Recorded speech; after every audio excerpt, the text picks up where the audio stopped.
Good evening, everyone. We are going to call our 10th regular meeting of the Board of Directors of School Administrative District number 52 to order.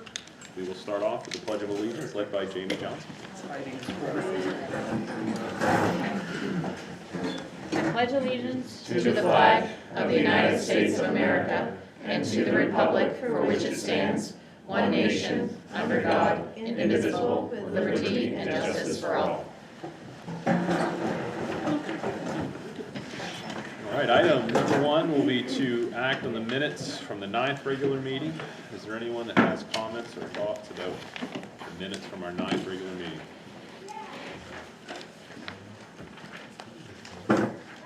Seeing none, they are approved by unanimous consent. For my report tonight, I just want to highlight the obvious absence of Carrie, our superintendent med, from the meeting tonight. Unfortunately, Carrie had a family emergency and she had to attend to that. So I apologize for not being here. Because of that, there's actually a couple things I want to highlight about the agenda. I'll say number one is item 10.2, which is a discussion about the cost sharing proposal at LRTC. That is essentially something that Carrie specifically needs to report to us, so it'll be something we postpone to another meeting. Otherwise, we do have item 8.1.1, which is in our consent agenda, is effectively a job description that's been updated. If someone wants to pull that, we won't end up putting it on the meeting tonight because it'll be something we want to talk to Carrie about when she's here. But if, for now, as long as everyone's okay with it, we can keep it on the consent agenda. All right, you just confused me. I did. How? How So when it comes, you want us to pull it? No, it's on our consent agenda. There is a revised job description in there. Yep. You have reviewed it and think it's fine, we'll just approve it. But if someone has an issue with the job description, we will end up pulling it and discussing it at another time. Okay, just highlighting that in advance. But those are the only two items that I think really are significantly had a need for Carrie's background on. Otherwise, I think we are going to be just fine. Any questions there? Any more questions? No? All right. So we will move on to public comment. Before I read the preamble, are there any folks here tonight that are going to be interested to speak? Okay. So just before we get going there, I just want to highlight that our board meetings are conducted for the purpose of carrying out official business of our schools. It's important to note that meetings of the board are open to the public, however they are not public forums. At each full meeting of the board, time is allocated to provide opportunities for citizens and employees to express opinions and concerns related to the matters under consideration by the board. These comments shall be within the guidelines set forth in policy BEDH, which is public participation at board meetings. Copies of that policy are available on the district website. Just want to highlight the following. The chair is responsible for recognizing all speakers. We ask that speakers identify themselves by sharing their name and town of residence. Each speaker will be limited to 3 minutes to express their views. Speakers should direct all comments to the board, specifically the board chair. This is an opportunity for the board to listen to the opinions of the public that relate to school and education matters. It is not intended to be a conversation or a debate of issues. We know that school-related issues can be emotional, but we ask that civility is maintained. We will not permit profanity, gossip, defamatory comments, shouting at one another, or comments that disparage or attack individuals or groups. The board is faced with many important issues, and for the sake of efficiency, the board discourages duplication or repetition of comments. Additionally, the board will not permit complaints or allegations against staff members. We certainly care about these concerns, but they are personnel matters which the board is not permitted to hear in public. If there are complaints against staff, these will be handled appropriately through our complaint policy, KE. So again, to reiterate, this is just a highlight of key points. Refer to policy BEDH for a complete description of the public participation policy. With that, is there anyone wishing to speak? Jim Childs, Leeds. How are you all doing? Happy New Year. Hope you had a good Christmas. I know these public comment times can be a little anxious for some people, no matter, even for myself, even though it's been like 5 years. I've never been a public speaker in school. I guess my racing experience has helped me speak a little better. I try to speak on things that concerning to me or my family or people like-minded. You know, there's just been a loss of things concerning in this school. Got a paper for a survey for my child asking if they had permission to do it, and it said on there about wanting to talk about things of a sexual nature or drug abuse, things like that. I'm confused why a 5th or 6th grader needs any questions like that given to them. I don't think anybody here knows where every family is at with those conversations with our children. And if maybe that slipped by where a parent didn't get to sign it, didn't see it or something, the kid gets that and those questions arise, and like that stuff isn't talked about, or nobody knows what level. And I thought that stuff was against policy, like to speak to anybody's kid about that stuff. It's not a teacher handing a piece of paper that has questions of those things onto a student's desk, not breaking that policy. I just, you know, maybe it's for, I listened to the lady speak on why she was bringing the stuff. She never ever spoke that she was gonna have those topics in there that day when she spoke, things of a sexual nature. And I think there was a question after that addressed the principals on what they did with that data or whatnot in years past, and it was like deer in the headlights to them. So I don't think they did much with it. Maybe it's going to be more beneficial for them now in the future, I don't know. But I think things of them topics is against policy, and they shouldn't be given to any of our minor children, especially a 5th or 6th grader. You know, I don't know if anybody can elaborate on whether that would be against policy or not. You know, I mean, it says you can't discuss things like that. I know maybe it's a little repetitive, things of, oh, sexual nature, Jimmy, here we go again. But you know, that ain't what it's about. These are our kids.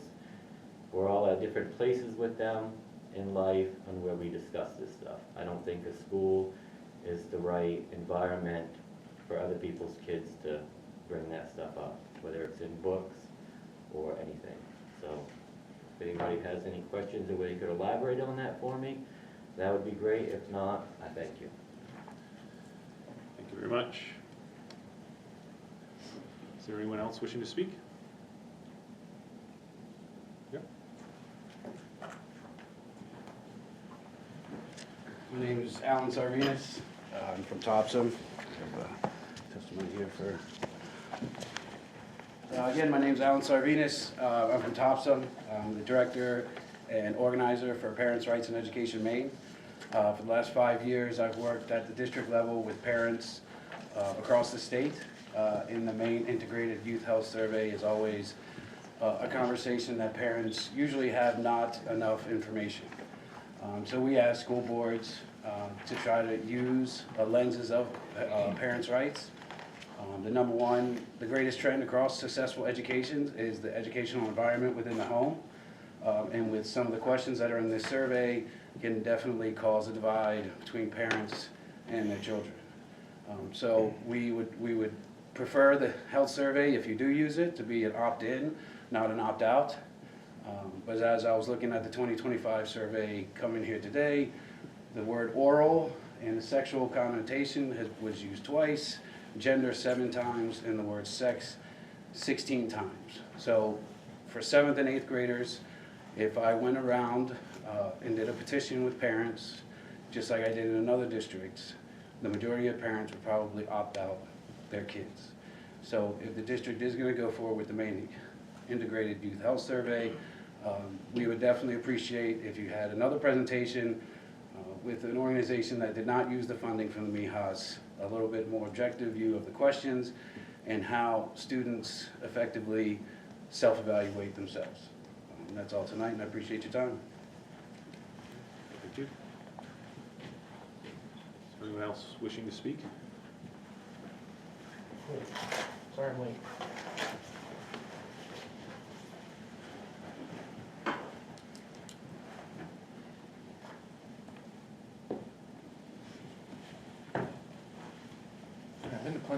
for whatever on this end, as a parent. Joe Burnham, 157 Schoolhouse Hill Road, Turner, Maine. I think I sent everybody here an email earlier, just because it was really lengthy, and I know I have 3 minutes.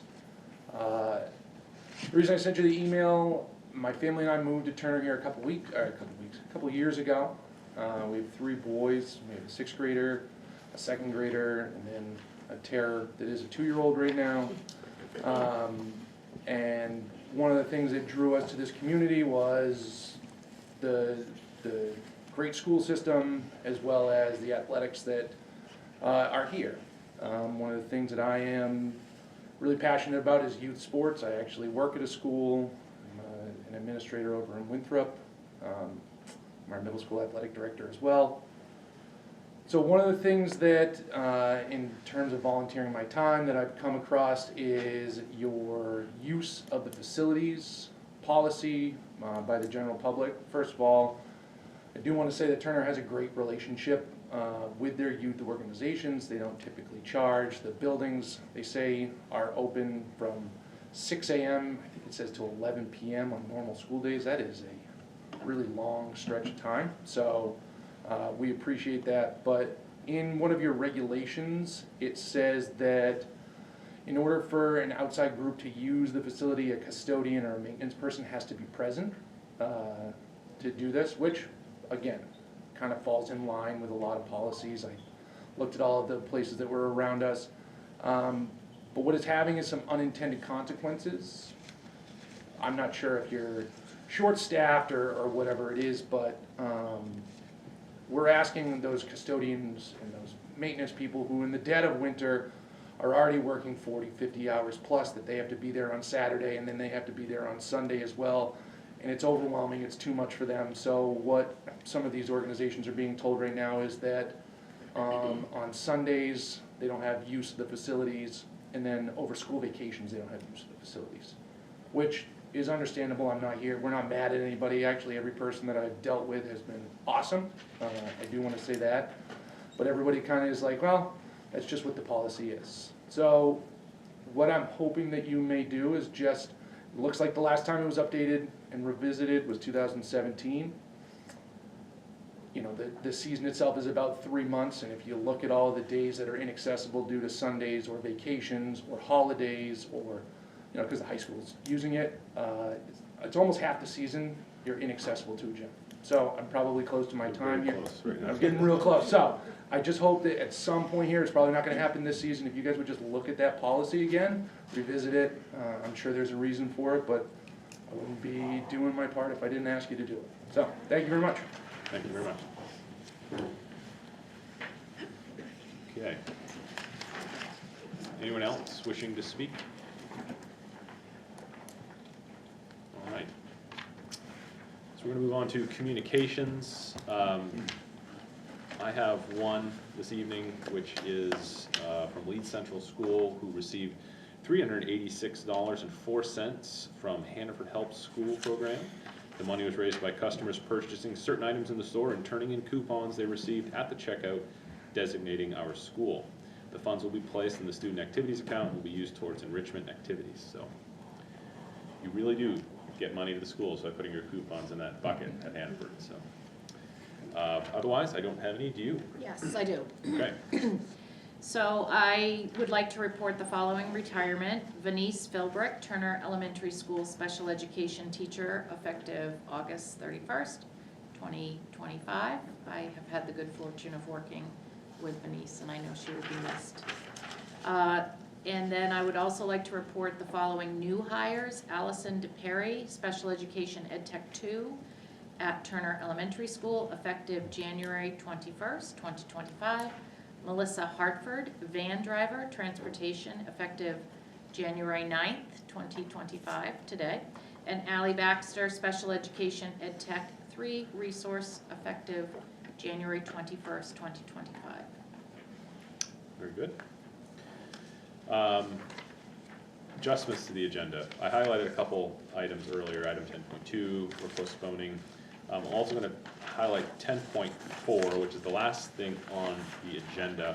And I'm gonna be kind of striking that language and adjusting it to say, that it is actually a request to recess the meeting and enter into a board workshop to revisit our board self-evaluation.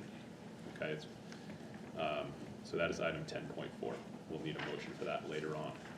But for now, that is what the agenda says. Any questions on this before we dive into reports? Yes? Just a correction on 9.1. I Yes. think that should say policy committee. Unless I missed something. Incorrect. Yes, that's a very good point. It's nitpicky. No, it's very Sorry. good. It's very good. Important. Right. I didn't think you guys wanted to. You're taking our tackle achievements that. away I'm from us. sorry. Any other questions before we move on? All right. We'll start with committee reports then. Finance Committee, Ms. Mishu. We did not meet tonight. Our next meeting is January 23rd at the primary school. Okay, good. Plant, Transportation, and Building Committee, Mr. Purington. We did meet tonight. We discussed the capital project priority lists of a large clump of money that needed to renovate schools and upkeep, which included leads, roof, water situations, the ventilation system for the TMS. We're gonna be looking at the TPS boiler, possible discussion on the fuel tanks being replaced and relocated, finding adequate room for that, which is an ongoing thing with EEI. And then also some of the secondary stuff for the TMS renovations of the cafeteria potentially. And so all that is gonna be ongoing discussions, and our next meeting is February 6th at 5:30.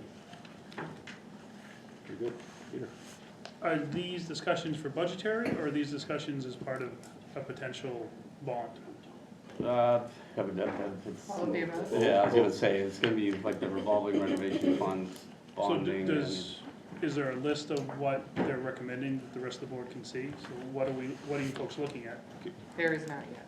Right, it's still ongoing. Karen, We're putting it together for, Because it would be nice for us, all of us, to see what you folks are looking at before you decide to X or look, or, I think as they advance a little bit more, Karen and I have talked about needing to bring that to a full board presentation. So this is coming very soon.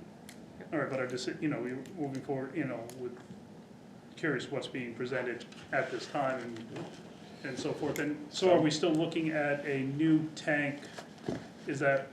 What are we looking at for We're- tank world? Are we looking well, we're at? at end of life with, obviously, Yep. with the tanks, so, but we're also looking for different locations that are potential, and we found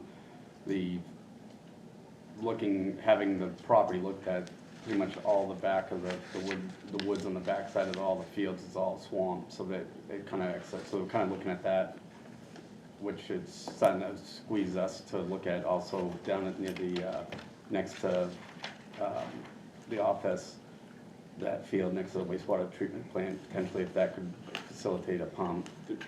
Yeah, there's a big discussion going on. No, I understand, but it would about be- a new place for buses, moving the tanks there. But it'd be maybe nice for us offloading. to know where these places, what places you're looking at. Because this is a big concern for a lot of us who live in town. If you're looking at certain areas, I would like to know. So what areas are we looking at currently for the tanks? Have areas been, Are you sure you want to be on the curriculum committee, Peter? no, I'm a big believer in all committees. All this information needs to go to all of us. We know. If, Yeah. And it's going to, like I said, Karen and I have Yeah, already this- talked about, we're bringing this to the board, they're still just working it out right now, and it will come to us, and we'll be. okay, It so, was agenda very item, fast talk and about it. dirty on what we were talking about, so it wasn't really, really nailing down anything, it's just, these are the things that we're gonna have to be discussing in the future. I'm not addressing you, Kyle, please No, understand. it's I'm just fine. asking questions. So I realize I'm looking to you because you're supposed to go to you, but I'm addressing. Kyle's doing it all in secret. And I'm well I'm aware. actually keeping it right here. Are we still looking at having one, is the thought to still go to gas and diesel? Correct, that'd be ideal. An ideal would be including a parking lot at the same time.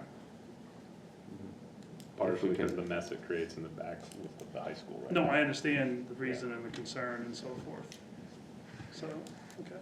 There's a lot of unknowns, and like just looking at different options of potential, and it's just whatever will stick to the wall and see if we can investigate and see if it makes out. I mean, we looked at a property and it was a hard no on if we could actually facilitate and, off and look at purchasing another property. And then there's still those options that are out there if that seems like it's gonna actually be an option. So there's still talks in that regard. Thank you. Okay. And your next meeting is February 6th at the high school. Can I ask that? Yeah, of course. Or anybody who might be able to answer it. At Leeds Central School, there has been an electrical company there for a very long time that has been working out front, and it looks like a lot of it has been like torn up out front, like burying lines or something. Does anybody know? Oh, Gabby knows what's going So on. we're having phase 3 installed at Leeds Central School Okay. because of the upgrades that we're doing there. We have Okay. to upgrade the electrical system. Gotcha. It's been a long time, so I was You It- do it's a not big wanna know project. how much that costs. I do not. It is. It's part of the We are EEI being phase 1 raw. project that's Okay. ongoing that, Okay. yeah. Okay, thank you. I don't You're want to welcome. advocate him, being raw. Just to put phase 3 over to that school. All right. One pole. Anyways, sorry. Sorry, Peter. All right. Am I on the soapbox? No, it's all right. It's all right. You seem really interested in PTB-related issues, though, Peter. Been on BTB for years. But I'm starting to poke at curriculum now, so Right, don't you worry. all right. Policy Committee, Ms. Johnson. Yeah, we did not meet tonight. Our next meeting is scheduled for January 23rd.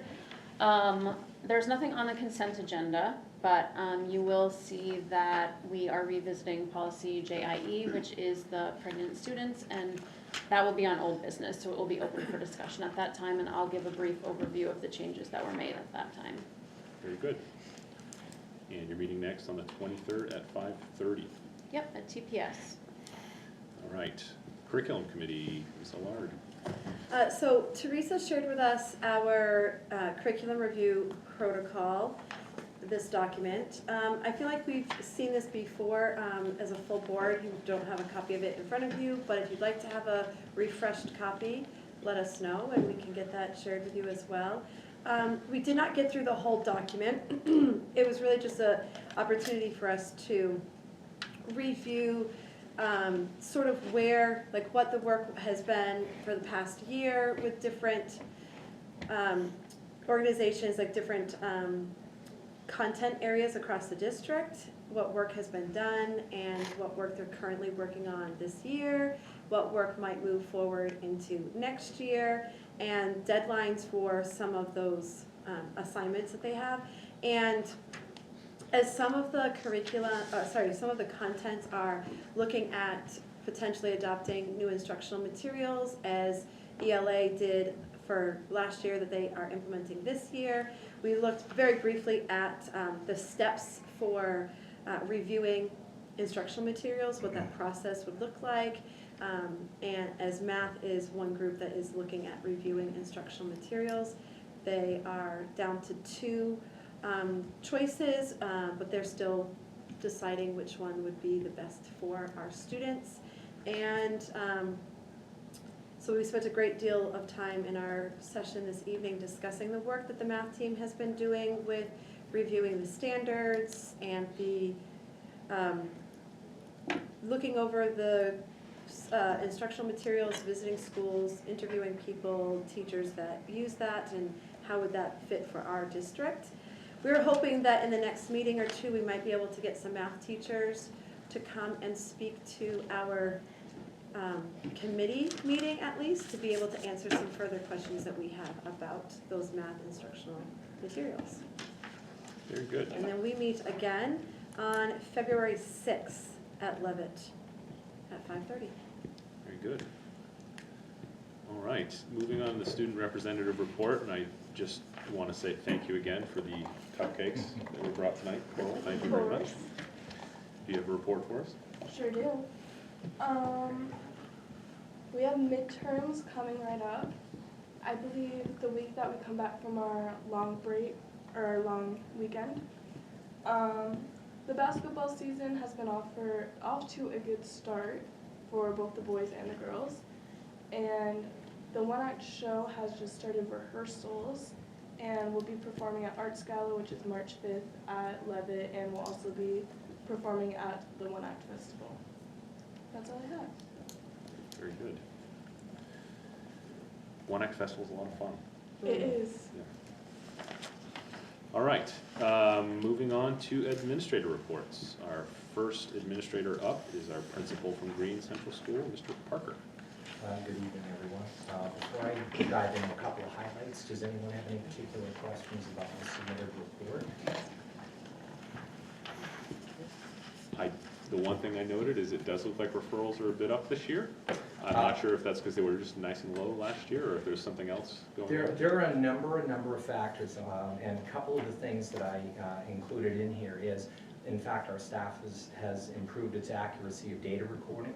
So it might, so we're trying to kind of make sure we have that norm around, what the expectations are in reporting accurately. And then the other piece that is noted in there, without getting into too much detail, is that we've had some changes in our student population, and that has required some more robust actions and plans. So, and remember, the incident referral forms, that is tracking. That doesn't necessarily, that's not in and of itself a consequence. That is, tracking the information and the activities so we can have an accurate response to it. One of the pieces that I also responded in there is, yeah, there is a little bit up, but none of the students in Tier 3 at this point last year are currently in Tier 2 or Tier 3. So that indicates to us that the interventions and the plans that we're putting into place are working effectively. So, so we're happy with that. And, this is an all-hands-on-deck approach. Each of us has particular skills and making those important positive connections with the students. And so that is really having a wonderful impact as well. But yeah, we're just, again, trying to be transparent, and we design those very individualized plans as needed to make sure we're minimizing disruption but still reflecting the number accurately. So. First, I just want to laugh at myself because I was sitting here thinking, like, why are they only reporting behavior data for boys? And then I realized it's beginning of year. Oh, yeah, okay. Yeah. So I was like, yes. But that's not my question. I ran out of space. Yeah, gotcha. I got you. Yeah. I was So- actually looking for the definition somewhere. So I saw that one of your upcoming trainings was with Lucy Davis. Yes. And I was just wondering, is that a training, is more of your staff gonna get safety care certified? So that's a great question. If it was specifically safety care, I would say it's safety care. Okay. But, and again, you're exactly right, you have to be a certified trainer to be safety care certified, and it's very, very structured and lots of demos and things like that. This would be I don't think it's even necessarily going to be highlights of safety care, but it's going to be talking specifically about de-escalation techniques, things like that might be safety care-esque. Gotcha. However, that being said, if any staff members are interested in becoming safety care certified, which I would fully endorse, we would definitely make that happen for them. And even if safety care being a two-part, the first part is more important, the de-escalation piece, rather than the physical management. I would be all up in it, yeah. And so we're hoping that's a little bit of like if you would like more information or provided more training, come see us. Great. So, thanks. Any other questions about this particular? Okay. Just a really, really quick highlight. I did mention Wonder Wednesdays in there, and Wonder Wednesdays has been going on for a few years, and it's really a STEAM-based activity workshop, particularly with our primary students K through 2. The very first year or two, they had 2 workshops that they offered throughout the year just to kind of see how it would go. We're now up to 7 workshops, 7 STEAM workshops, that it's a collaboration between our gifted and talented teacher and the pre-K, the K through 2 classroom teachers. So far of our K to 2 classrooms, all of them have participated, and we're just finishing workshop number 3. All the teachers and all of the students have participated in all the workshops so far. So we have 4 more to go. It's a phenomenal hands-on opportunity for the kids. I mentioned one in there, another one is called Bat Loves the Night. It's a book that's read aloud to the students, and it has an interactive demonstration with elements of flight, aerodynamics, drag, gravity, thrust, lift, and then the students have to design a new set of wings for the bat character in the book, and then they get to test it out. So it's definitely age appropriate, definitely creative, and it's a wonderful collaboration between gifted and talented and classroom teachers and students. The other piece that I wanted to share was our school counselor, Jennifer Simmons, recently did a connection survey. And really what that is, it's sort of just a quick check with 4th, 5th, and 6th graders, because those positive connections throughout the building are so critical. And I don't have the exact wording, but it's essentially a quick check-in with, are there adults in the building that you feel that you could go to if you had a problem at school? And, you could name up to 3. For the first time in quite a while, 100% of all of our 4th, 5th, and 6th graders named 3 adults that they really felt strongly that they could go to. And what was beautiful was, of course, there were classroom teachers that were mentioned, and not everybody mentioned the school counselor either. And it was kind of put out throughout the building. The music teacher was mentioned, the office staff was mentioned, one of the lunch ladies was mentioned. I was mentioned, even though, usually when kids come to see me, we want it to be for a good reason, right? And it was wonderful to kind of see the cross-section. It wasn't all in one particular area or one particular department. So, and the fact that we had 100% of our students feel confident that they had an adult that they could go to if they had an issue was something that I definitely wanted to share. So, and that's what I have for green. Does that fall under all the things that if any of these students come to any of those adults? Yep. That is then moved on to their parentals? Or If and when, oh, absolutely. I'm talking more like, an issue, maybe like a friendship issue or something like that. But yeah, whenever there is something that needs to be brought in, whether it's school counselors and or parents, oh yeah. Nobody's, yeah, oh yeah. Yeah, nobody's asking anybody to take on anything outside of their role. Just, that would be like a first step piece. But yeah, oh yeah. So Parents are standard for them to make that next step? Parents are always in the loop, yeah. Anyone else? Thank you very much. Thanks very much. All right. Our next report will be from the principal of Turner Elementary School, which is where we are today, Principal Conway. Thank you.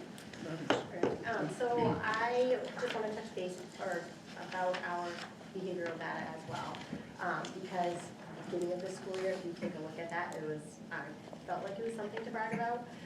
And December looks a little bit more similar to what it was like last year. So I just wanted to let you know some of the things that we have in place. So I think part of that is it's a shorter month altogether because we have those days, like that big vacation. So that is harder to kind of with that discrepancy piece. It also changes some of the behaviors that we see with kids because they're so excited.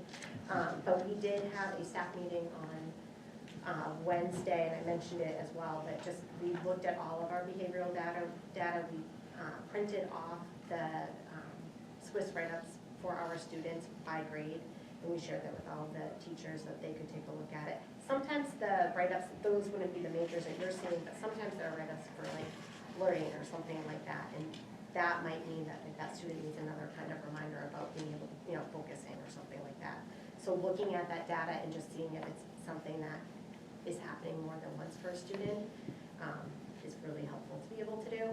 We looked at our check-in, check-out students, so the number of students that we currently have on plans. And that's like the more of the individualized plan that they have for their behavior, and the students that have been able to graduate from that program this year. So that was nice to be able to do as a staff as well. And we also went over our expectations, because I think the other piece that we see is that this time of year, kids have been here for a while, they're really used to the school. So going over those expectations, we did that like before vacation, we're doing it again now. Just so the kids remember, like, okay, when we're in the hallway, this is what we should be doing, sort of thing. Another thing I wanted to talk about, and I put it in there as well, is about inclusion. So we, that here, really went into inclusionary practices quite a bit this school year. And part of that honestly was because that's what we needed to be able to do something because of staffing. So it was a better approach for us to be able to meet all of our students' needs with having more inclusion, because we'd have a staff member like more dedicated to an area. So they'd be, like ed techs would be working more with the grade level. So then their curriculum that they're learning about as well to support their kids is the same, instead of having them go from grade 3, 4, 5, 6 sort of thing. And we recently did a little bit of work with Rebecca and Teresa, just asking teachers and talked with kids, but in a different way, but just about like some of the practices and how has it been going for them, and the collaboration. One of the teachers talked a lot about the collaboration with other teachers and other staff has gone up so much. So now their planning time is not just with their co-teacher and planning for those lessons, but also with their, you know, if there happens to be one like a special ed teacher or the ed techs that are in that room, who will be servicing those kids as well. So that's really nice to see. And then I think probably the biggest thing is this one teacher, because it was hard in the beginning, some of these kids hadn't been in the classroom a ton. So the transition for some of these kids at the beginning of the year, it was, you know, we had to kind of step back and then kind of help them move forward. And a student who had previously been pulled out of her classes a lot, so didn't have a lot of time with her peers, would be really quiet in the classroom. And I was talking with the teacher, and reading is really hard for the student. And she not only volunteered, wanted to read in front of the class, and all the kids were, younger kid, all the kids were great, but she also like volunteered to do an impromptu role modeling thing. So that was really awesome. That's something that like with this particular kid, I would never have ever thought last year that that's something she'd be willing to do. So that was neat. And then just two more things. We are starting a 6th grade and 3rd grade reading buddy program. We're noticing that a lot of our, like that way our 3rd graders have older kids that they can kind of look up to in a positive way. And we're also starting along those lines a 5th and 6th grade mentor program where 5th graders who are like, who want to do this and then get some training, are assigned to 3rd graders who again, like, and this will include parent permission and, you know, notification, all of it. But they're assigned with 3rd graders that they'll be kind of like their big buddy sort of thing for. So it would be to have like lunch and recess with them once a week. And for the 6th graders, it would be 6th graders with 4th graders. So we just did the first lunch for the mentors yesterday. That went really well. And so our next step will be partnering with some of the 3rd and 4th graders. That's it. Very good. Anyone have questions? All right, thank you. All right, now next report will be from Levitt Area High School, Principal Shaw. I'll just expand a little bit on Coral's report. She had indicated that midterms are coming up, and they are, which means that we're also pretty much at the end of the first semester, which seems unreasonable, but it is. And the winter sports season is in full swing. In addition to basketball, we have both boys and girls hockey, indoor track, and they practice at school a couple days a week. So sprint practice up and down the hallway is interesting. And swimming is also, they're having a very successful season. We have a co-op with Edward Little. Nordic skiing's have a bit of a time, but they're doing the best they can. I believe we've had a couple of meets, one up in Waterville where they're able to make snow at Quarry Road. And alpine skiing's been on the mountain a few times. So we have a lot of kids doing a lot of things in addition to to one act in band and all that stuff that's also going on. It may sound like it's a little early to be talking about this, but we are talking about course registrations for next year. We were talking today about planning our 8th grade parent night, which will be, I believe, the first week in February. We'll be doing that. We've had conversations have started between content areas and middle school in terms of transitioning 8th graders. I know that Angela Wright, our special ed coordinator, has had a lot of conversations with her colleagues down at the middle school. So there's a lot of that planning for next year that's happening already. And for the most part, students will have their course registrations completed and into guidance before February vacation. So things are moving and things are going pretty well. Good. Any questions? Thank you very much. Thank you. All right. We'll move on to a report from our Assistant Superintendent, Ms. Gillis. Okay, so in terms of curriculum work, I'd like to report that we have 8 members of our Math Selection Materials Committee who are going to visit a school in Augusta next week to observe the implementation of a math program under consideration. Our district IMTSS, Integrated Multi-Tiered Systems of Support work. Earlier this week, the subcommittee that is working on a handbook met and we began that work. Today I met with grade level leaders. We're finalizing our plans for January 27th for the elementary teaching staff. And then the most exciting part, I think, at least it's been really fun for me, is I have spent the past 2 days at Turner Primary School supporting the dean of students and the staff and students in the principal's absence. And it's been really fun to be back with that many staff and students. I was able to talk today with students in the cafeteria.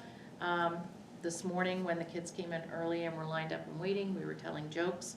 Thankfully, it went very well. I was a little nervous for a while, but it went well, and I learned some new jokes, which I can't remember to share now. And then I was also invited to read to the pre-kindergarten students, so I read yesterday and today versions of the Gingerbread Man, because they are in hot pursuit of the gingerbread man that escaped from the oven at school. But it's been a lot of fun, so I'm happy to be able to do that. It's your old stomping grounds. I know, feels a little weird. Any questions? Okay, thank you very much. Obviously, the superintendent is not here tonight, so we'll move on to the consent agenda, which really is only one item. Is anyone interested in pulling that item from the consent agenda? Okay, seeing none, we'll entertain a motion to approve the consent agenda, which consists of item 8.1, consideration and approval of superintendent recommended approval of the following job description. Item 8.1.1, library media specialist 7-12. All those in favor? Oh, sorry, no, wait. Who moved? I moved. Okay, thank you. Crystal, any seconds? Okay, Alex. Now, all those in favor? It's unanimous. All right, as Jamie noted in her report, item 9.1 of old business is consideration and approval of the policy committee recommended second reading and approval of policy JIE, pregnant students. Is someone willing to make that motion? Bree, seconded by Crystal. I think it is great if you got a start on this. My understanding is this was a unanimous recommendation from committee, It was. but rather than going on the consent agenda, like it would typically, you felt that it carried enough weight that we should make it its own agenda item. Is that correct? Right, because when we pulled it last time for discussion, we had a big discussion about it, and I wanted to make sure that we were able to discuss it as well. And the committee felt like it made sense for it to come back for discussion, Yep. given the changes that were made. Okay. And how those changes came about. So we talked about it last time here, and the reason it needed to be updated in the first place was due to changes in the Title IX laws with Maine state law. And then there were some concerns in regards to parental notification. So before we made those changes, we wanted to make sure we ran it through legal, just because Title IX is so like kind of, you know, steeped in, you know, important law. So we didn't want to put anything in there that would put the district in jeopardy. So if you look on the first page, it's underlined. There's a sentence added in at the bottom there. That is the change that was made and approved by legal. We discussed it in committee. All of the committee members felt as though it met the, you know, and addressed the concerns that were brought up at the full board level. So, if there are any further questions. If I recall, this was some of the questions you had, Peter, and I think that's, I think the response is specifically underlined here. Yes, so I don't it know if is. you've had Yeah, a no. chance to review. Oh, yeah, yeah, Okay. I appreciate it. The best we can do with the government we have. Anyone else have any thoughts around this? Questions? Yes? Just curious on the use of the word can discuss with students and not will discuss with students. Does that mean it's up to the Title IX coordinator's discretion whether they want to have that conversation, or is it gonna be school policy that they need to have that conversation? And best how to instruct the student to have that conversation with their parent, and then from there it's the student's decision whether to do it. Can you repeat that last line? So, is it gonna be policy that the title coordinator has to best inform or discuss with the students how best to inform their parents? And then the student from there is ultimately their decision. But this is kind of written as they can do that, not necessarily that they will or they're required to do that. Correct. What's the reasoning for that? Maine state law. So Maine state law says the Title IX coordinator can't inform the parents. No, they can. They can't inform the parents, Right. correct? But nothing says that we, as a district, can't make it policy that they should have a conversation with the student of best how to have that conversation. Not So- make it optional to have that conversation. I can't speak to this as a Title IX coordinator, but I have had many, many conversations in committee about this, and there is absolutely no situation that would come up where the Title IX coordinator wouldn't say, have you told your parents? This is already in practice, now it's here. We can't require that the Title IX coordinator tell the student they have to tell their parents. We cannot require that, that's against Maine state law. Right, that's not what I'm asking. I'm asking if the district can require that they have that conversation with the students on how best to do it, and then leave it open-ended for the student to decide from there. This So- makes it seem like it's. So if we put in there, the Title IX coordinator will discuss with the student how best to inform their parents, then that makes it seem like we are saying the student has to tell their parents. I just wanted to think, really the ending of the sentence is important with the use of the word can versus will. To best inform their parents, taking into consideration the student's circumstances. So the reason that the word can was used is that it's not a requirement and we're not going against law. It's that the Title IX coordinator is allowed to discuss with a student how to best inform their parents. We're not saying they can't, and then the student will be notified prior to contacting the parents. I think that's the nuance in the wording, Because is that we're treading on Maine law, like this is a practice that we want to have happen, and it's in everyone's best interest, but it would be against Maine law to say that the Title IX coordinator is going to tell the parents and tell the student they have to. But that's not what she's asking. Well, no, in certain circumstances, Right. right? So there are but the last couple words here, considering the student's circumstances, apparently there are, I'm hearing from this, that there are circumstances where the Title IX coordinator can't notify the parents. There are circumstances that are prohibited of that by law. So if we said they will discuss this, then there could be a situation where they shouldn't because of law. Is that what I'm hearing? No, I think you're completely, tell me if I'm wrong here. I think what she's asking is we're not talking about anything about the communication with the parents. We're talking about the communication between the Title IX director and the student. to make sure, right now, the policy reads that director, not director, I guess that Title IX director can have the discussion with the student. That, why do you want to have, should we talk to your parents, blah, blah, blah. Not, and we are feeling, well, we feel that they should have that discussion with this. Now, they might decide that, no, we're not going to tell the parents. But I think what we're seeing is that we want them to have that discussion regardless with that student. And by saying can, it's kind of leaving it up in the air, saying, okay, that takes all the wind out of this statement, because the Title IX director can have the discussion. Not that they should, not that they will, and I'm sure they are, but right now, there's nothing that says they have to have that discussion with the student. It's just general practice, we're told. We're not talking about the parents. We're talking about the discussion between the coordinator, and I believe the law is basically solely about parental notification, not the discussion between the Title IX coordinator and the student. We want to make sure that that discussion takes place. Why aren't you telling your parents? What's the reason? Let's talk to them. Or let's not, depending upon the circumstances. We can all think of the horrific reasons not to, but there at least ought to be that discussion. And we want to make sure that that takes place. I'm sorry, is that? Yeah, no, that's it. Good. The rest of this sentence, though, is very specific. So if you change the word can to will, they will discuss with the student how best to inform their parents. That is the conversation that they will have. How will you inform the parents? You said a whole lot, which I agree with.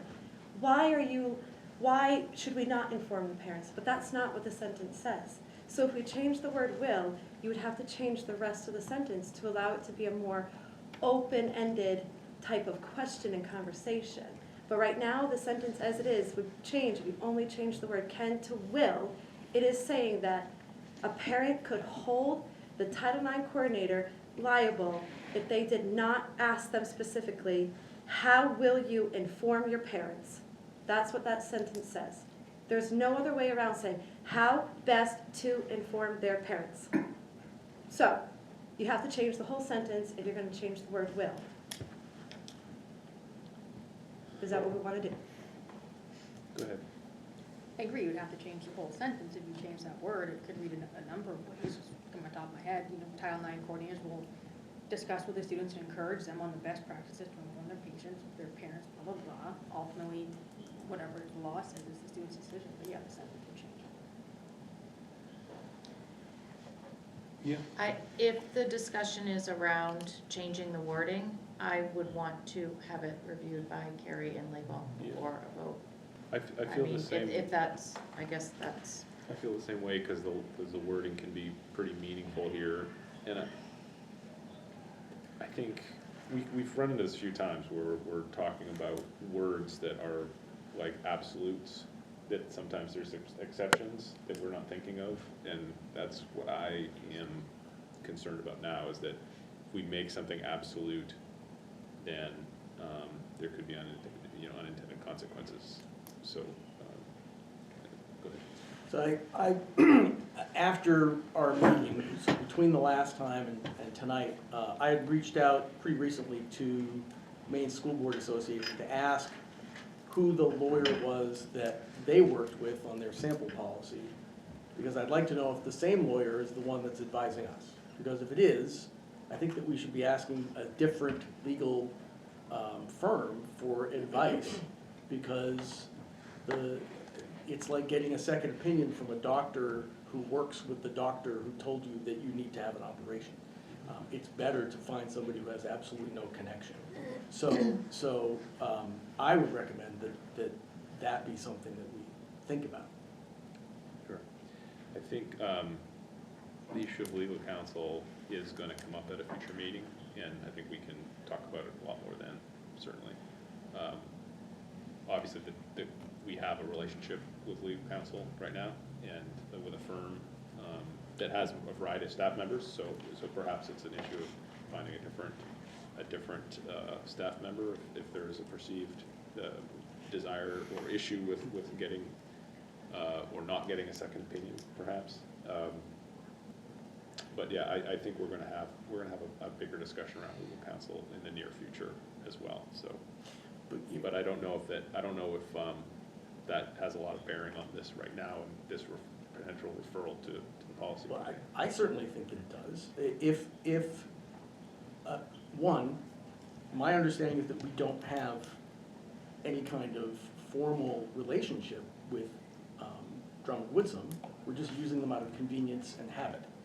I'm not saying there's anything wrong with that, but and I don't even know if they are the same firm, but if they are the same firm, I think it would behoove us to ask a different firm who's not necessarily attached to the language that, as it's already written, and who may have a different perspective that could be important for us to hear.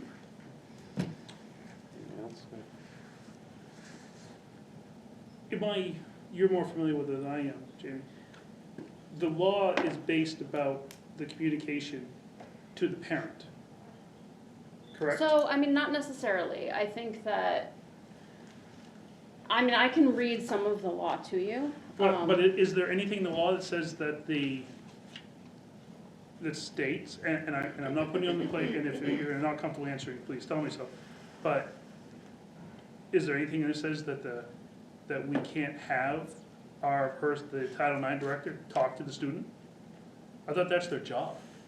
That's their position. Correct. So we're encouraging that. So why wouldn't, I can understand. But you're not encouraging it, you're demanding it. Yeah, You're and saying, I am you're demanding mandating the Title IX I am mandating coordinator. the Title IX director, this person, to at least bring up the subject with the student and just not take, okay, haven't told mom and dad, we're moving on. I think, in essence, I think it should be demanded of them that they should say, why are you not telling your parents?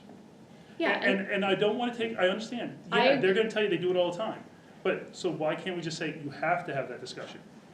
because like Joe said, I think there are always circumstances that we don't understand where I don't think, you have to take into consideration the fact that you have a minor, somebody that could be 12, 13 years old, and now you have an adult, right, that they've gone to because they are pregnant.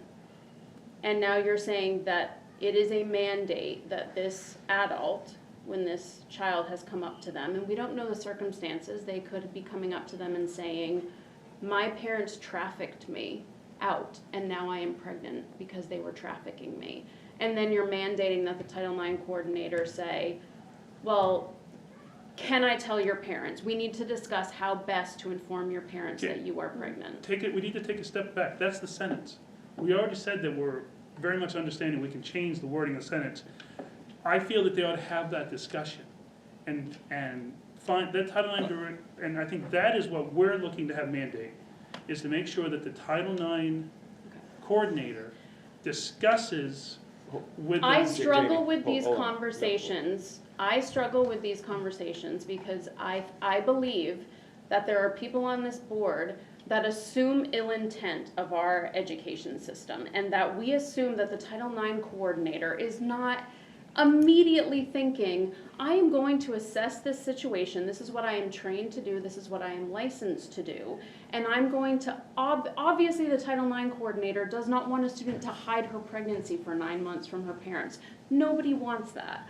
So the Title IX coordinator is using their education, what they are trained to do specifically, to say, is this a safe situation for me to tell this student, because we need to inform their parents, she can't hide this for 9 months.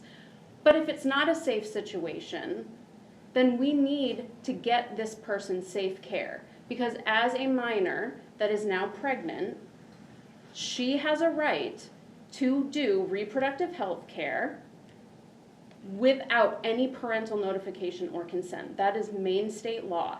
You can go to any Title IX coordinator, you can go to a nurse practitioner, a midwife, a doctor. You can receive reproductive health care services without them saying, I know you want birth control, but have you told your parents? Can we tell your parents? That's not a mandate in any of those situations, by Maine state law. And so I feel that by mandating that, we are going to we are assuming that the Title IX coordinator is coming at this with ill intent, that they have a desire to hide a pregnancy from the parents, which they don't unless it is an unsafe situation, which we need to allow them to assess based on their training. Point of order. The implication that there are members of this board who believe that there is ill intent is out of order. Okay, that's a good That point. that is Go out of ahead, order. Ashley. Yeah, I was just gonna say, that's not a very fair statement, because that's It's like mind saying when reading. we're in finance committee and I'm proposing policies for fraud, that's assuming I believe Gabby's gonna go steal money out of the bank account. That's not the belief. Do I believe Gabby's ill-intended and wants to steal from us? No. But do I believe in the proper fraud mechanisms in place? Yes. That's how policies are written. And is in no way representative of how we feel towards members of this district. And that's not a fair statement. I didn't say you did feel that way. I said I feel like that was how I feel. No, But you've what- stated Everyone members of stop. the committee. Hey, hey. Everyone is going to be recognized to speak. Okay? Everyone. All right? Anthony.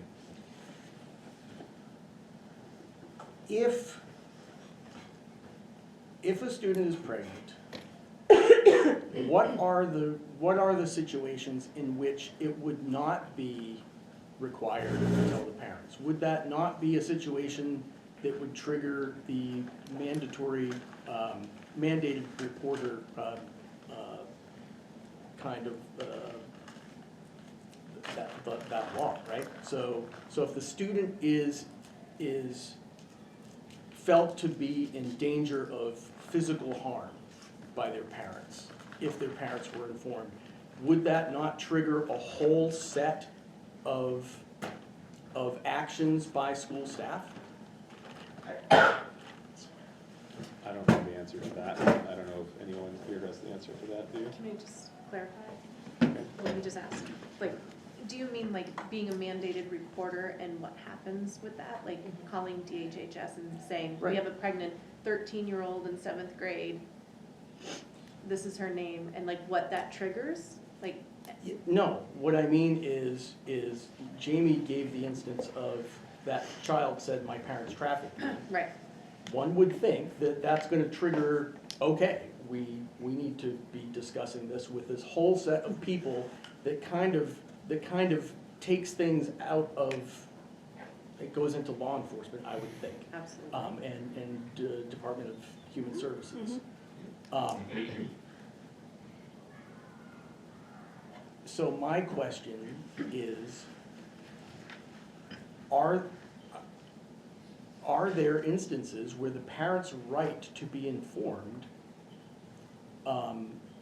would not be honored, triggered, whatever you want to describe that as, and yet not have those mandatory reporter, something that does not meet the threshold of mandatory reporter saying, this kid's in danger. If the kid is not in danger, why are not the parents definitely gonna be informed? It's a good question, and I think it actually goes to the heart of what I was saying earlier about absolutes, right? Like, if there's an absolute, that means it always has to happen. What is the situation, like you're asking, where it shouldn't happen, right? And I don't know if we have the answer to that right now. I do feel that we, to get the answers to those questions, we're not gonna get them tonight. In fact, we should probably try to go back to committee to evaluate that further. I feel like there's enough interest here pressing that question, that it's, one, I don't think we're gonna resolve this with new language tonight.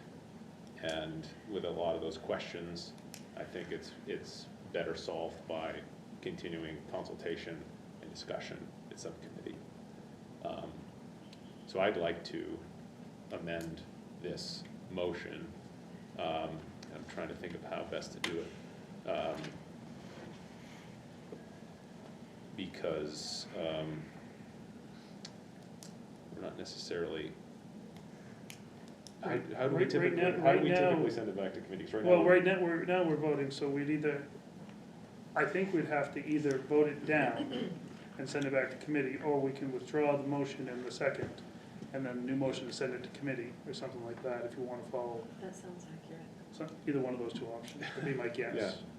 I'm trying to remember how we did it before, it shouldn't be complicated, but, Because you can always end it if the motion and the second withdraw, then it's back to the starting point if you want to do that.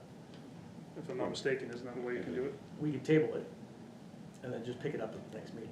But I think you'd rather have it go back to committee. yeah, for no, I further would discussion. determine it, I think, I think if we amend, this to be,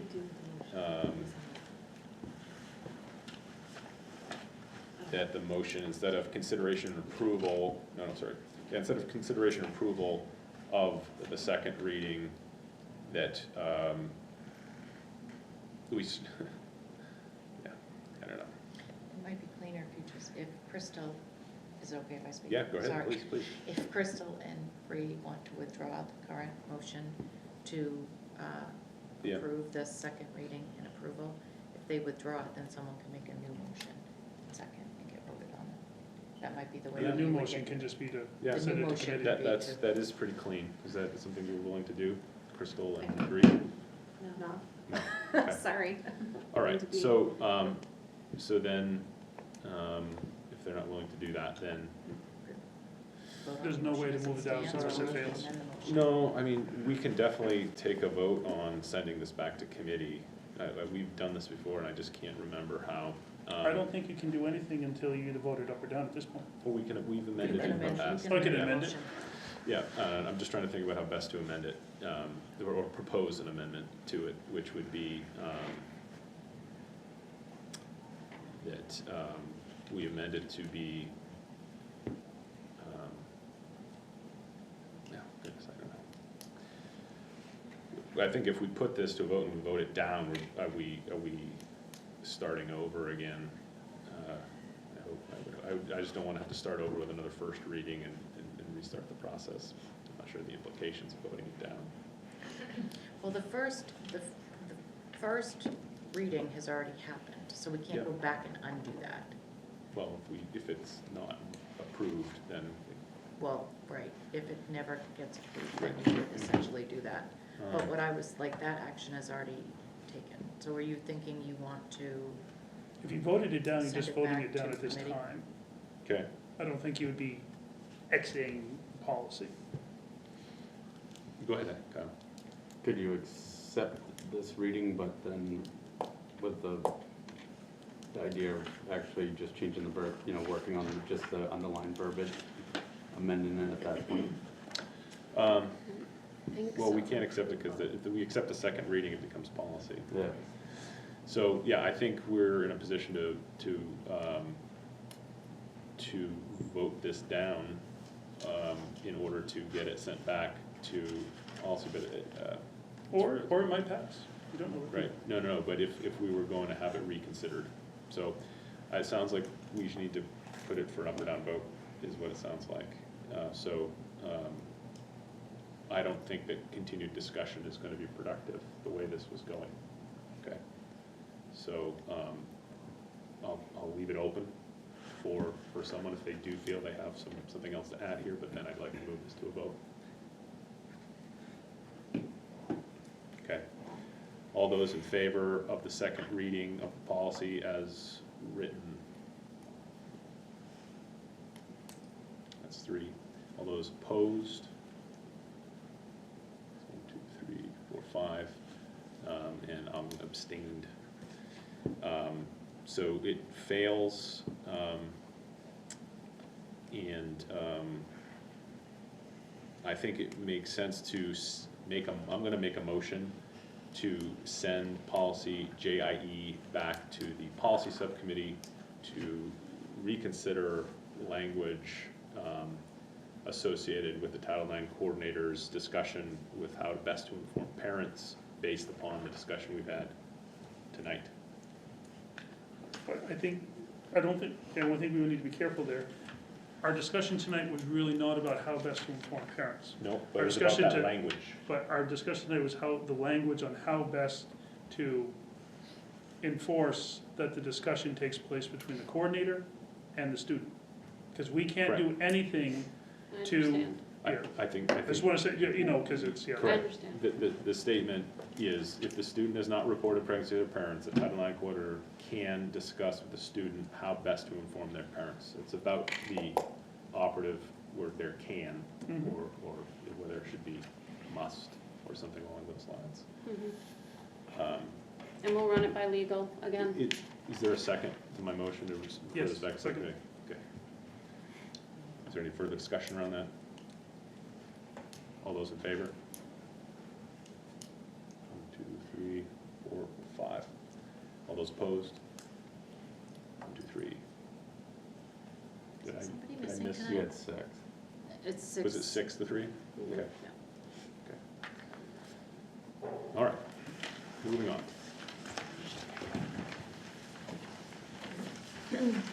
We are going to have an update from Superintendent Teresa Gillis on the district curriculum development. Teresa, the floor is yours. Okay, I'm going to just need assistance from, thank you, Kristen. Now she's Are we going up on the TV? We're gonna go on the TV, and I think you may have multiple copies in your packet. I apologize for that. It may just be turned on, it may just need to be, it looks like it just went to sleep. Come on over. I didn't know you had to do gymnastics there, did you? I know.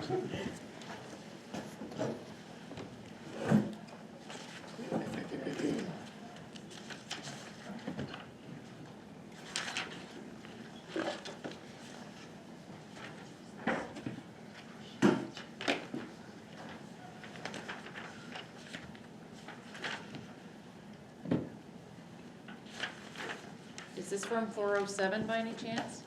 Oh, never mind, I'm gonna go with access code, hold I on. think it's TES Library. It's just not showing up.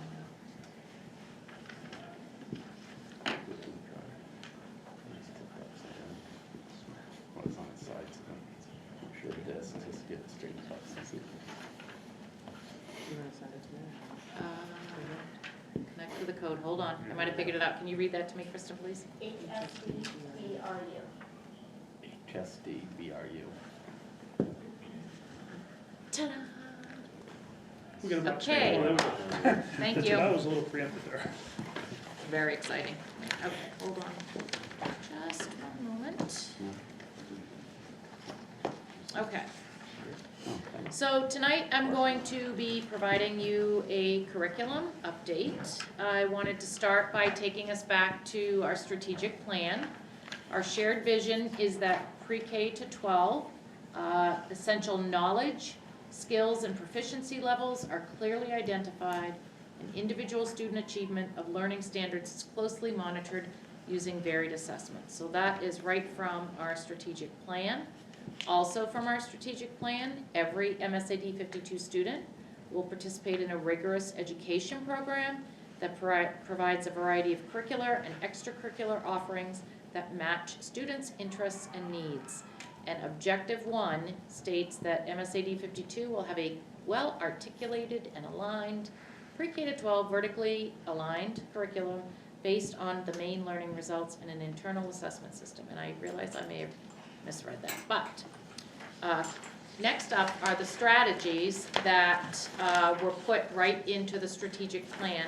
And this gets at some of the discussions we've had at the curriculum committee meetings. So the goal, the strategy is to complete English language arts, social studies, science, visual and performing arts, health and PE curriculums by the end of this school year. Also, by the end of next school year, math, world language, and career exploration curriculums would be completed. In addition, we would develop a regular review and revision process for all curriculum areas by the 26-27 school year. Create and implement an internal common assessment system, and then inventory educational opportunities for students to accelerate and make recommendations based on that inventory.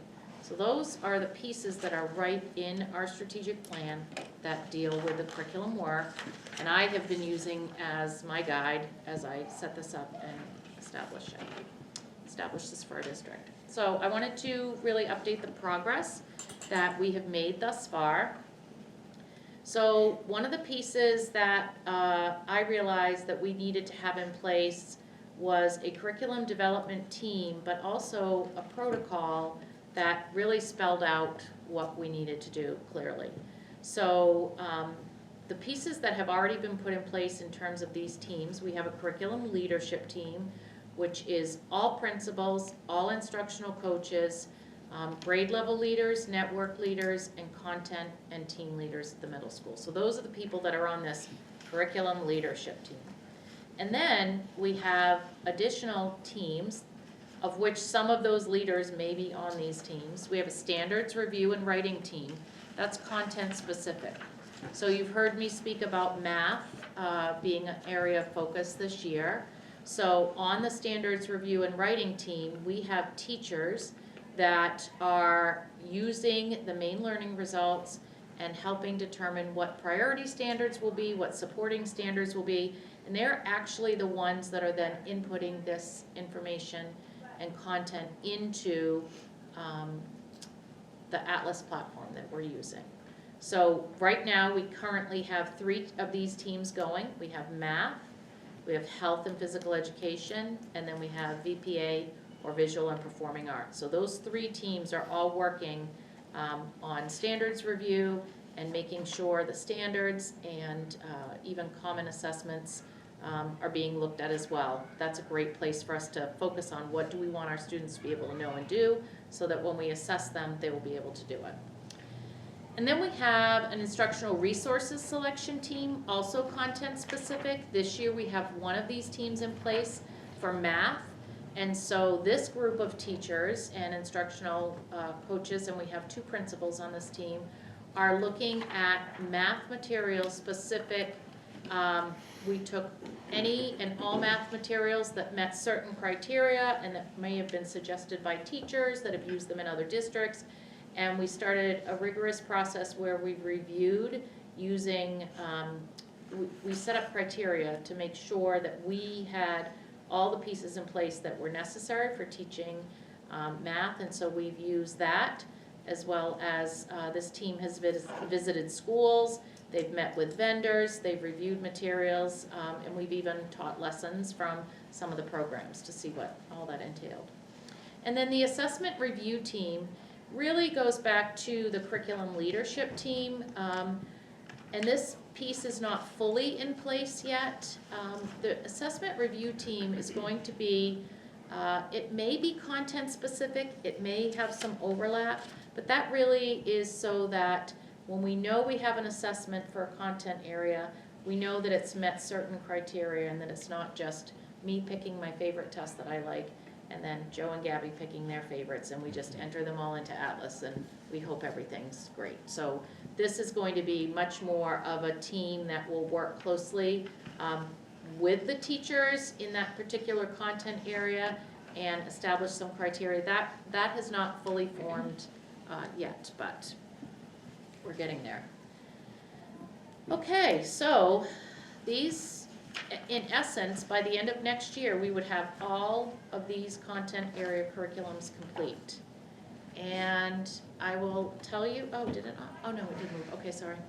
I will tell you that I love setting high goals for myself, and when Carrie and I picked dates, we did this, and I felt confident that we could do this.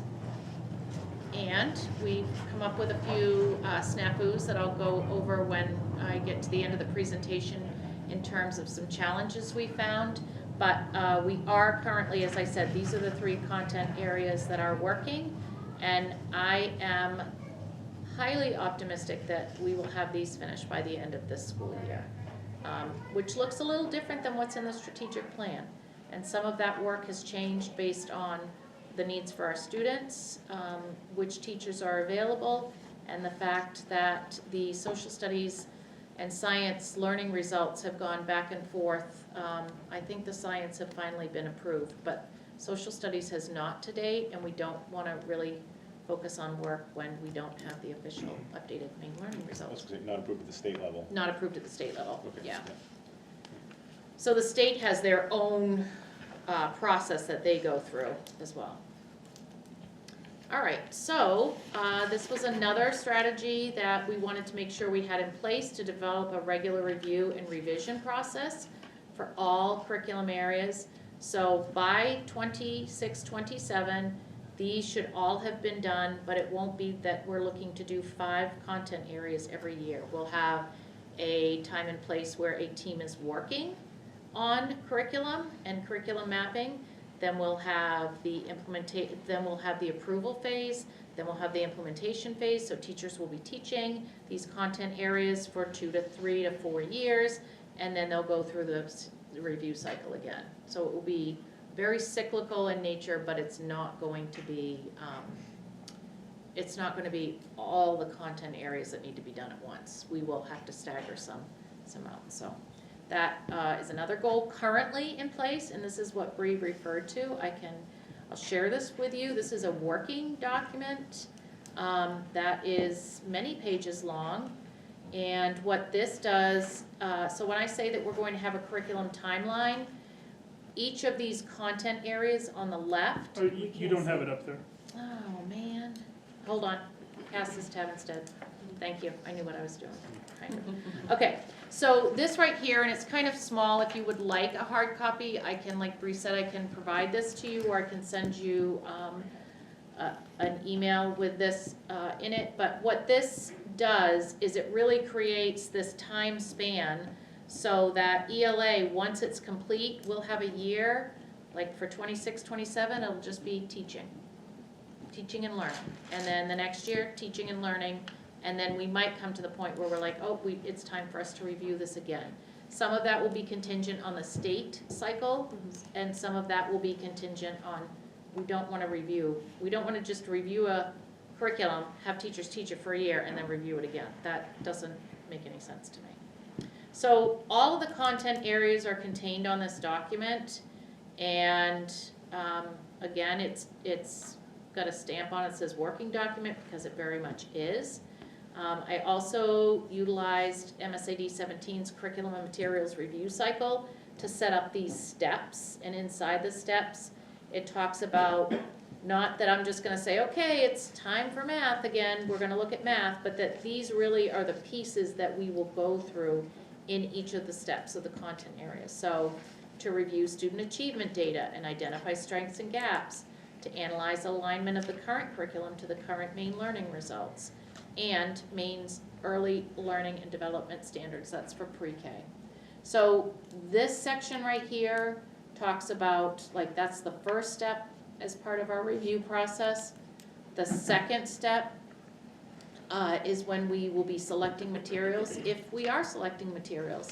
In step 1, we may determine that our students are excelling in science and the main learning results have not changed, and so we're just going to continue to stay as we are doing, but it will have gone through a review process. But the determination might be, we're going to use the same standards, we're going to use the same materials, everything is going great.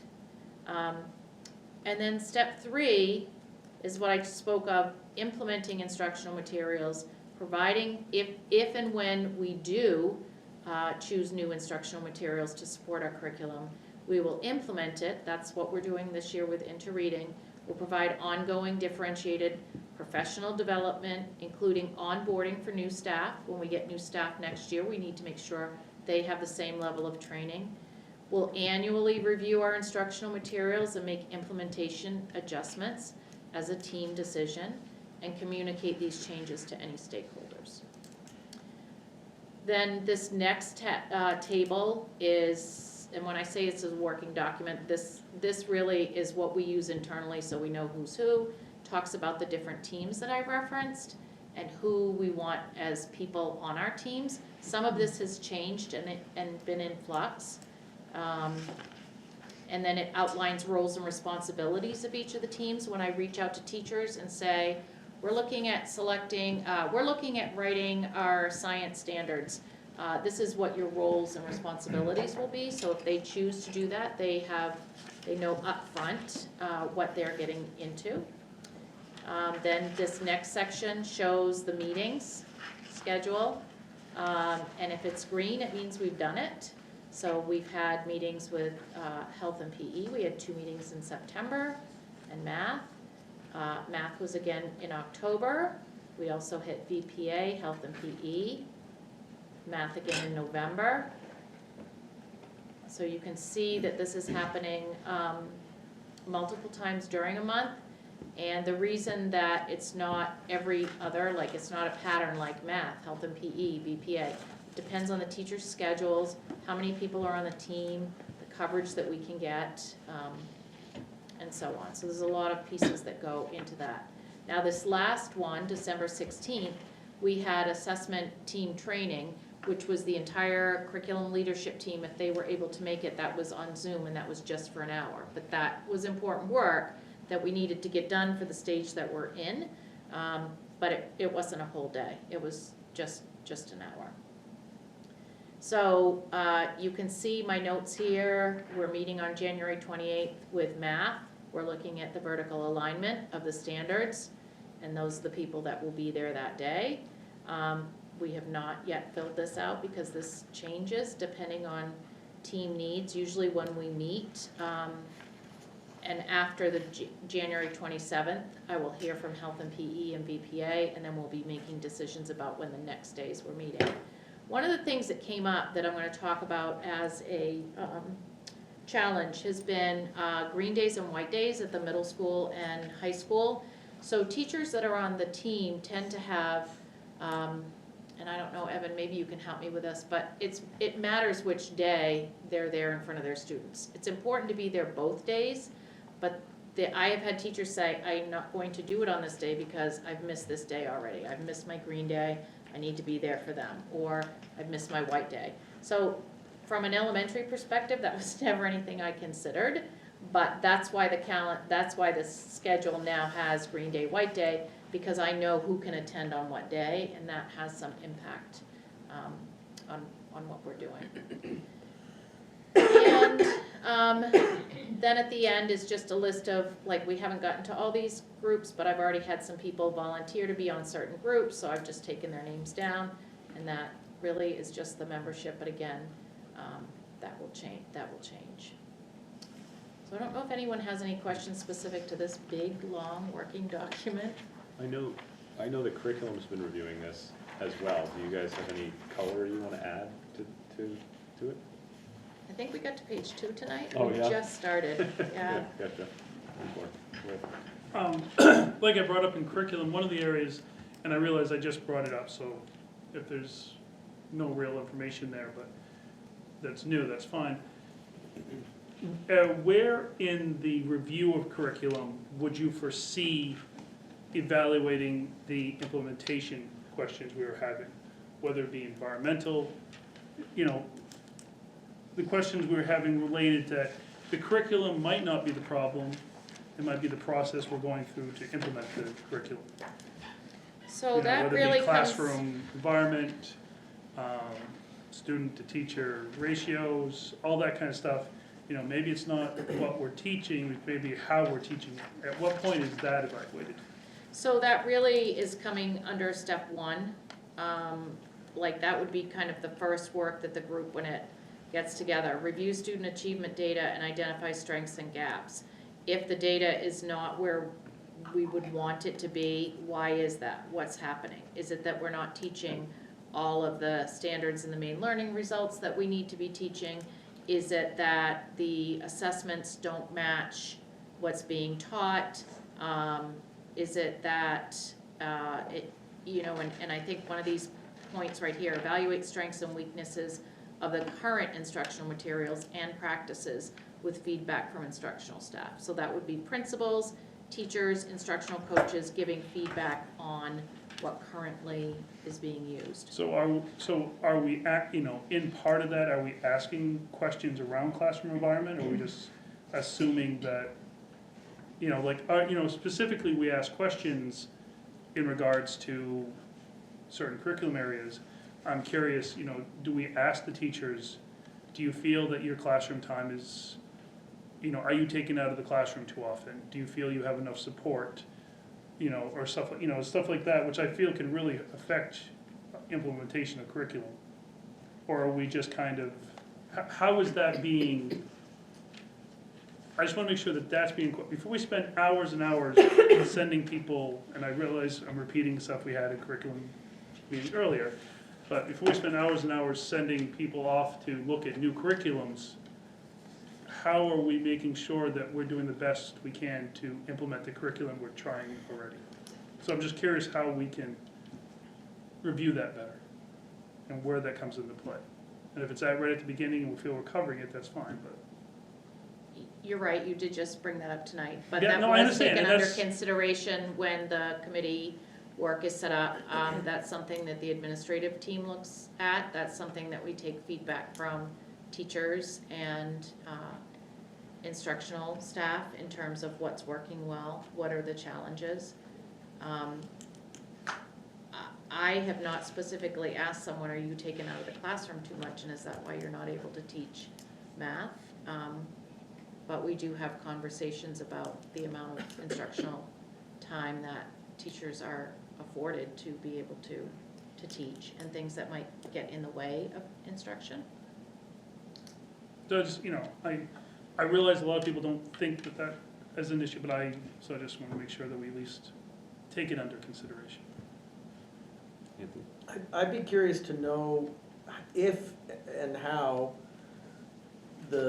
so there's a law that requires us to replace textbooks that are more than X years old, and I forget what time period that is. Does that automatically trigger a review of new textbooks? Do we just get the new edition of the former textbook? How does that work? I am not familiar with a law that requires, what did you say?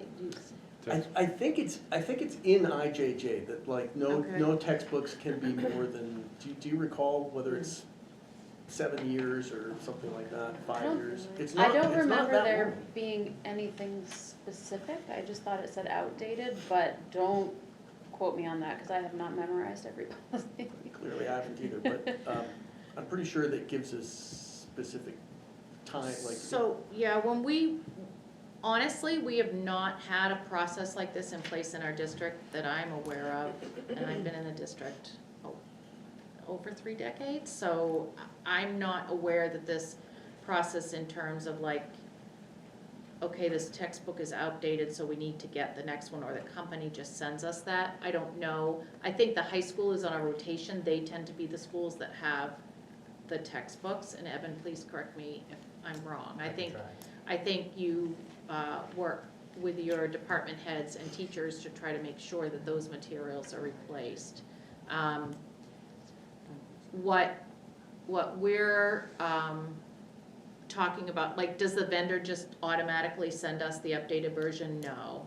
We would work with them to determine if a version. Yeah, well, I guess what I'm most concerned about is we do all this careful work and, we've got this book, but it's, the copyright runs out, because of the publishing date, and now we have to get a new textbook, and we have to review everything again, maybe at an inopportune interval. I think that's a really good point, and that's something that we're taking under consideration. My hope in building a review process is really that it's an active process that within every 3 to 5 years, we're looking at a content area and making sure that not only do the standards align as we're required to with the main learning results, but that the materials are not outdated. And I think some of our materials now could potentially be. I think it's all right. Okay. I'm gonna have a request for some textbooks, but it's not because they're updated. So it's, Okay. can I clarify, Anthony? Go ahead. So it does say, in accordance with state regulations, social studies and science textbooks should not be older than 5 years unless they are up-to-date supplemental instruction materials. Okay. And that's specifically for science and social studies. Yep. I can see those two being the ones that can change the most. Okay, does that help? Yeah, thank you. Okay, thank you.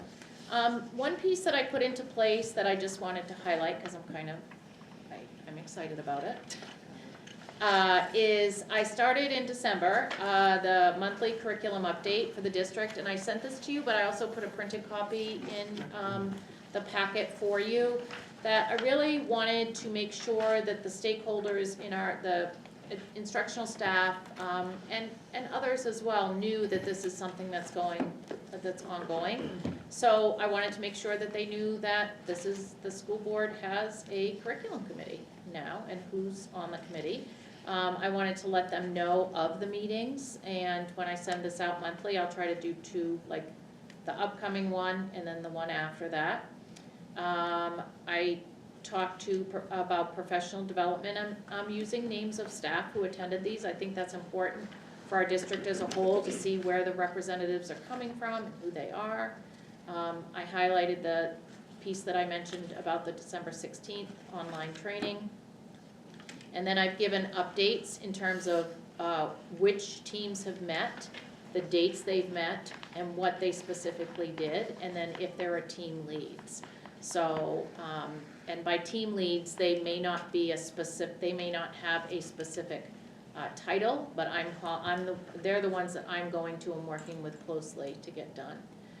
In the next steps, the stage 1 work is what it's labeled in Atlas, and it's really looking at standards, essential questions, supporting questions, concepts, and I-CAN statements or learning targets for the students.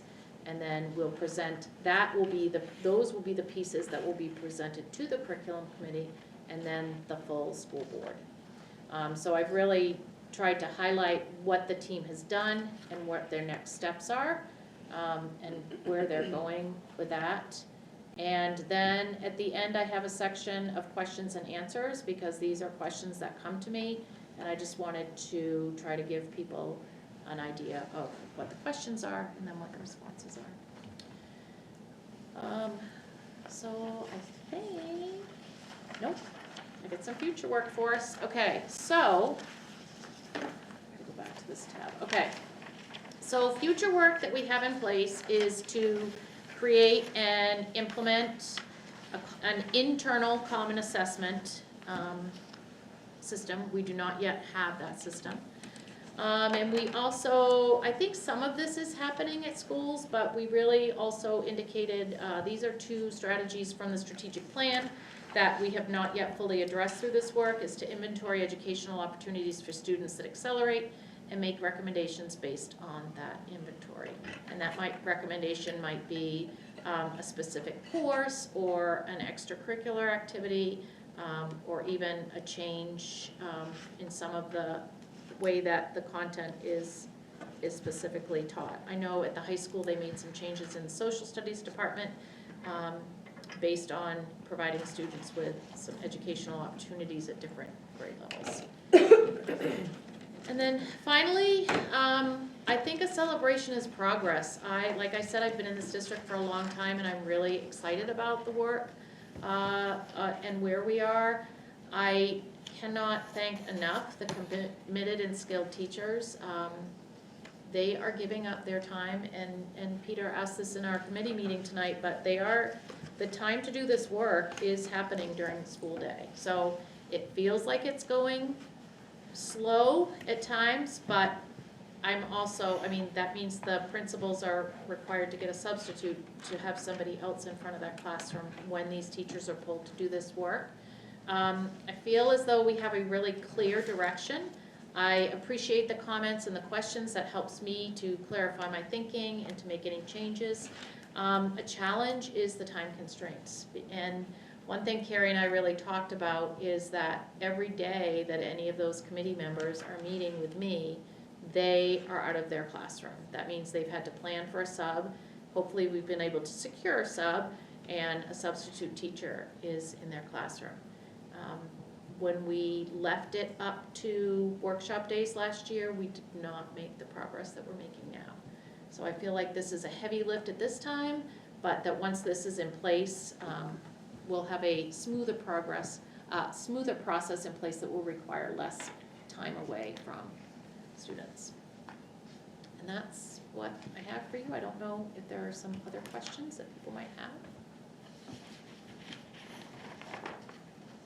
Anyone? No? Okay, thank you, Teresa. All right, we're gonna move on, straight to 10.3. As I said, 10.2, is very dependent on Superintendent Med, so we'll do that another time.